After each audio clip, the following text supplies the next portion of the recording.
قدرمنو کتونکو السلام علیکم ورحمت الله وبرکاته.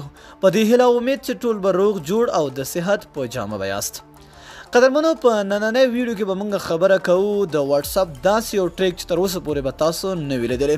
دوستانو داسې یو ټریک دی د مثال په تور که چېرته ستاسو واتس اپ شته دی نو ستاسو د واتس اپ پروفایل تصویر یعنې ستاسو عکس څوک ګوري تاسو ته نه معلومیږي. خو په دغه ویډیو کې به زه تاسو ته وایم چې ستاسو د پروفایل کوم عکس چې دی په واتس اپ کې هغه څوک ویني، هغه کوم کسان دي چې ستا د واتس اپ پروفایل عکس ګوري. بالکل دوستانو په دغه ویډیو کې به ټول معلومات تاسو له زه درکوم.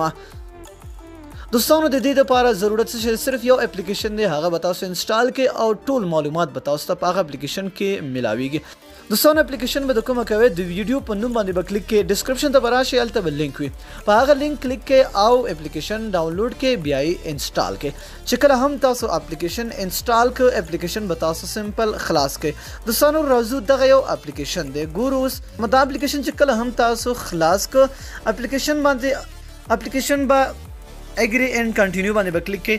دلته به تاسو خپل نمبر ورکړئ، هغه ملګري چې په افغانستان کې دي نو هغه دلته د افغانستان نمبر ورکړي، کوډ دې د دې ځای نه بدل کړي 92 کې، او هغه ملګري چې په پاکستان کې دي نو دلته کولی شي د پاکستان یا په هر ملک کې چې وي، سعودي عربیه کې وي، البانیا کې وي، هر یو ځای کې چې وي تاسو دلته کولی شئ چې خپل کنټري سلیکټ کړئ. نو زه دوستانو په پاکستان کې یم نو تاسو زه به دلته پاکستان سلیکټ کړم.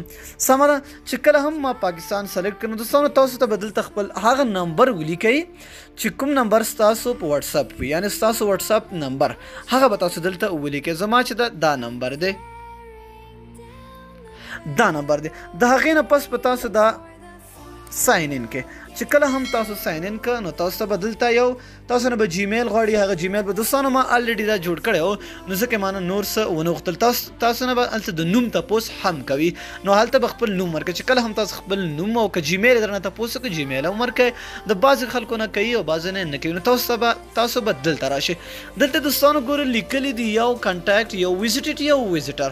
نو دوستانو په دې کې چې کله هم تاسو د چا عکس ګورئ هغه هم تاسو ته دلته راځي، او چې څوک ستاسو عکس ګوري د هغه نوم به دلته راځي سره د نمبر سره د عکس. دلته به ټول په دې دوه کې ستاسو معلومات تاسو ته به دلته راشي. ویزیټر یعنې کوم کسان چې تا کتلی دي، ویزیټر کوم کسان چې ستا پروفایل پکچر لیدلی وي د هغې نمبر د هغې عکس به تاسو ته دغلته راشي.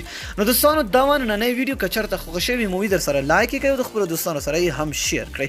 تر بیا بل ویډیو د الله په امان په دعاګانو کې مې یاد ساتئ.